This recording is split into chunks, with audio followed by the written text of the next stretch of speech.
E a gente começa falando do Flamengo, também joga hoje, só que pela Liberta, jogo importante, contra a LDU, lá na altitude, no Equador. Deixa eu mostrar o provável time do Flamengo para você, tá aqui no telão. Rossi, Wesley, Léo Ortiz, Léo Pereira e Ayrton Lucas, Pulgar, Gerson e Arrascaeta, Michael, Bruno Henrique e Plata. Plata, que vai jogar em casa, inclusive é muito querido por lá. O Flamengo está se acostumando a vir para cá. Quito, capital do Equador. 2.850 metros de altitude. A cidade da LDU, um dos times mais populares do país. Em 2019, o Flamengo veio aqui e perdeu por 2-1. Em 2021, veio de novo e ganhou por 3-2. 2 partidas pela fase de grupos da Libertadores. Agora, em 2025, no mesmo estádio da competição e contra o mesmo adversário, o Flamengo se prepara para jogar no estádio Rodrigo Paz Delgado com uma arma nada secreta. Esse torcedor da LDU disse que o chama de Platita, mas pode ser Gonzalito ou Gonzalo. Gonzalo Plata, equatoriano, 24 anos, atacante do Flamengo. Um cara que chegou ao clube em setembro e encantou o treinador. O Plata é um jogador muito completo. É um tipo de jogador que apaixona o torcedor porque ele corre o jogo todo, ele luta, ele tem muita qualidade, ele joga muito bem pressionado. Nos últimos 6 meses, Gonzalo Plata jogou no estádio da LDU 2 vezes, 2 jogos pela seleção do Equador. O atacante é titular do time que hoje está em 2º lugar nas eliminatórias sul-americanas.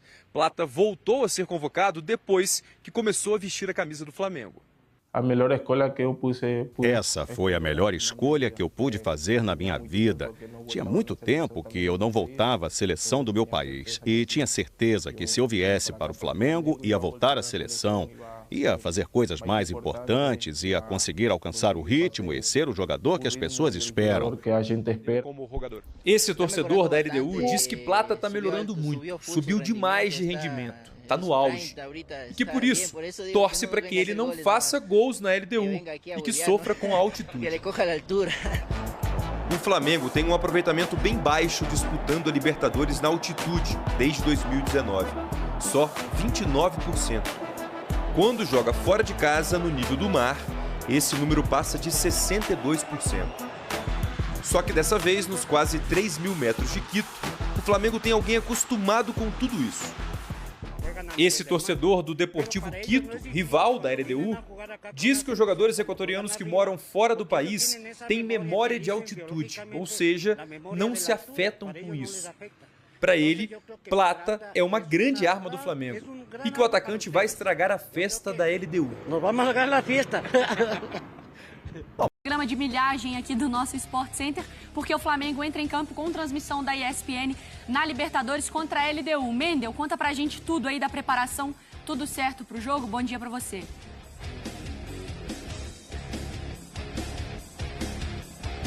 Bom dia, Mari, bom dia a todos. O Flamengo entra em campo hoje aqui em Quito, no Equador, contra a LDU, jogo pela Conmebol Libertadores, 7 horas da noite, transmissão ao vivo da ESPN e do Disney Plus. Jogo fundamental para o Flamengo, que perdeu a última partida na Libertadores para o Central Córdoba, jogando em casa. Flamengo, 3º colocado no grupo C, fora da zona de classificação, enfrentando a LDU, que é a líder do grupo. O Flamengo fez um treino ontem no estádio do Independiente Del Valle para sentir os efeitos da velocidade da bola na altitude. Quito fica a 2.850 metros acima do nível do mar. Pela questão da altitude, 2 jogadores que sentem bastante os efeitos jogando na altitude não viajaram para o Equador, o Alan e o De La Cruz. Além deles, o Alexandro, com edema na coxa, está cortado da partida. O Ayrton Lucas deve seguir na lateral esquerda. Ele sentiu dores na partida contra o Vasco, empate por 0-0, mas foram apenas câimbras do jogador que deve estar em campo na partida contra a LDU. O Flamengo pode ter mudanças, vem uma sequência forte, né? 4 jogos em 9 dias. Além disso, o técnico Felipe Luiz usou força máxima na partida contra o Vasco, então podemos ter mudanças na partida contra a LDU. Flamengo e LDU já se enfrentaram 4 vezes em Conmebol Libertadores, 2 vitórias do Flamengo, um empate, 1 derrota. Em 2021 foi a última vez que o Flamengo jogou contra a LDU aqui no Equador. Vitória por 3-2, hoje o técnico Felipe Luiz jogava naquela equipe, assim como o Arrascaeta, o Bruno Henrique, que fez um dos gols gols da vitória, o Gabigol fez os outros 2 gols. Contra equatorianos na Libertadores, o Flamengo tem vantagem, foram 20 jogos com 14 vitórias do Flamengo, 1 empate e 5 derrotas. Na Libertadores de 2012, o Flamengo foi eliminado pelo equatoriano Emelec na fase de grupos. Voltou a enfrentar o Emelec da Libertadores de 2019, nas oitavas de final. Todo mundo lembra, começo de trabalho do Jorge Jesus. A decisão foi para os pênaltis, o Flamengo avançou na campanha para o título. Flamengo que entra em campo contra a LDU, que é dirigida pelo Pablo Vitamina Sánchez, que conhece bem o Flamengo. Na Libertadores do ano passado, dirigia o Palestino, que enfrentou o Flamengo 2 vezes na fase de grupos. Uma vitória do Flamengo e também uma derrota. E tem o Alex Arce como grande destaque. Ele que tem feito muitos gols, fez 2 gols contra o Deportivo Táchira, 3 assistências na última partida da LDU. Vitória por 3-1 contra o Aucas. Ele que é conhecido como o Haaland paraguaio, jogador perigoso. Então, reforçando o convite, hoje, 7 horas da noite, transmissão da ESPN e Disney+, LDU e Flamengo, Conmebol Libertadores.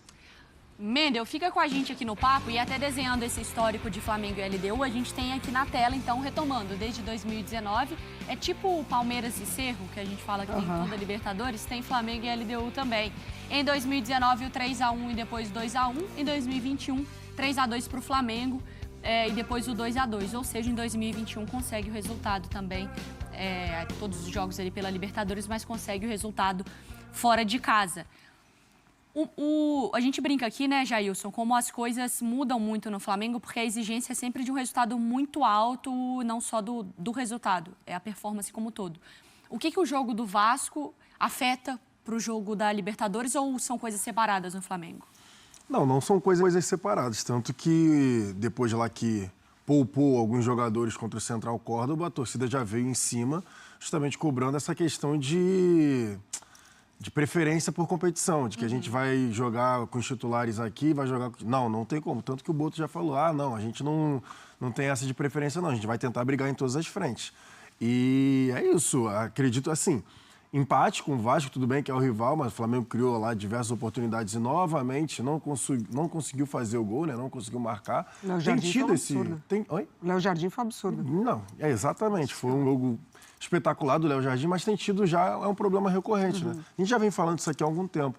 O Flamengo tem conseguido criar algumas oportunidades, mas às vezes ali a bola não está entrando. Enfim, acho que é uma questão ali, pelo menos está criando, né? Acho que é questão mais de finalização ali da forma correta, um pouco mais de tranquilidade na hora do gol. Mas a pergunta, respondendo, eu acho que, assim, tendo em vista o que o Flamengo perdeu o jogo para o Central Córdoba na Libertadores dentro de casa, eu acho que é esse jogo que tem que estar na memória. É mais sobre ele do que sobre o jogo contra o Vasco? É mais sobre ele do que o jogo contra o Vasco, sim. Porque tá bom, empatou, tudo bem, obviamente não era o resultado que a torcida queria, mas empatou o clássico, ok, foi. Mas a derrota para o Central Córdoba em casa, eu acho que tem que pesar no jogo de hoje. E tem que pesar no sentido, a gente tem que, no mínimo, empatar. Já nem sei se o empate é um bom negócio, tendo em vista que você perdeu dentro de casa. Então, realmente, o Flamengo tem que ir no jogo de hoje, já pensando em classificação, pensando na vitória. Por isso que eu te perguntei, Mareli, na nossa primeira conversa, sobre o comportamento do Flamengo. Porque você lembrou muito bem do Bahia, de como foi para um jogo mais ousado. O que a gente pode esperar de estratégia do Felipe Luiz? O Flamengo não precisa, por necessitar do resultado, também de ter um comportamento diferente? Talvez essa passividade pode ser negativa até para a paciência do torcedor? É um jogo inteligente, né? Um jogo inteligente. Quando eu relembrei, inclusive, a postura do Flamengo contra o Bolívar na temporada passada, que já era mata-mata. E o Flamengo faz um jogo muito ruim no Maracanã, né? Vence por 2-0, aquele gol quase que no fim do Léo Pereira. Mas foi um jogo muito ruim, ainda com o Tite. E lá, mesmo perdendo por 1-0 do Bolívar, fez um jogo interessante. O Rossi foi muito bem, inclusive, naquela partida. Eu acho que é um jogo inteligente. Tem que ter inteligência... para saber dosar de fato isso, os 90 minutos. Eu acho que a parte da mobilização, o Felipe Luiz é muito bom. Não só da mobilização, né? Não quero colocar ele só nessa caixinha, mas pegando um pouco do que aconteceu na temporada passada. Vejo ele como muito bom, por isso que para mim não afeta o resultado contra o Vasco. Do outro lado, né, do rival, tinha um time que precisava urgentemente dar uma resposta e o empate para o Vasco foi muito bom.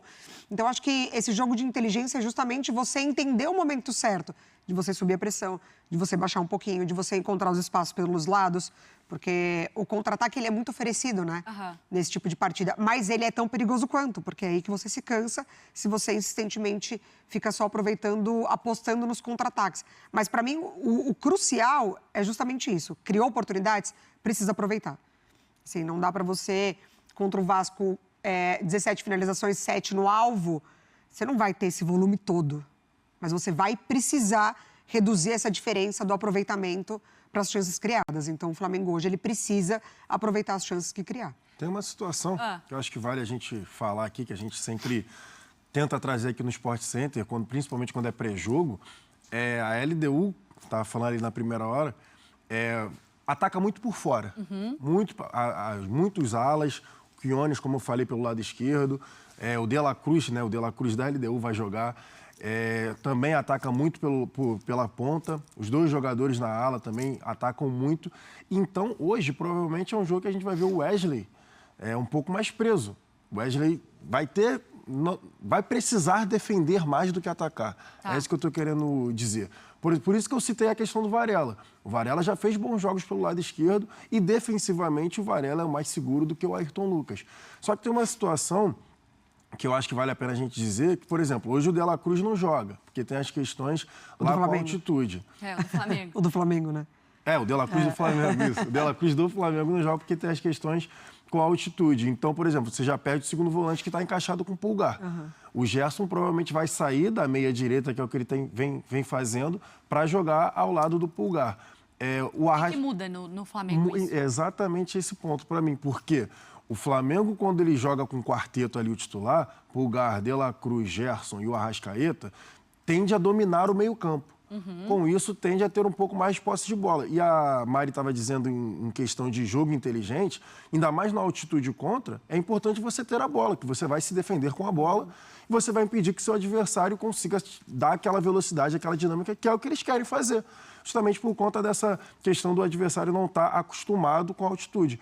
Então, acho que essa vai ser a diferença. O Flamengo, se entrar novamente, por exemplo, num 4-2-4, que foi feito quando estava sem o Arrascaeta, sem os outros jogadores, sem o Gerson também, sem o Arrascaeta e o Gerson.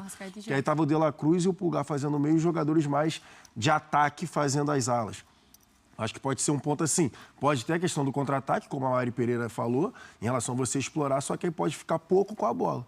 E aí você tende a sofrer mais, porque o adversário vai ter mais a bola e vai ter aquela questão de empurrar o Flamengo para trás. Então, acho que hoje seria um jogo bom para você, por exemplo, ter o De La Cruz já não tem, ok, mas você ter pelo menos o Arrascaeta junto com o Gerson para tentar dosar e ficar um pouco mais com a bola. Né?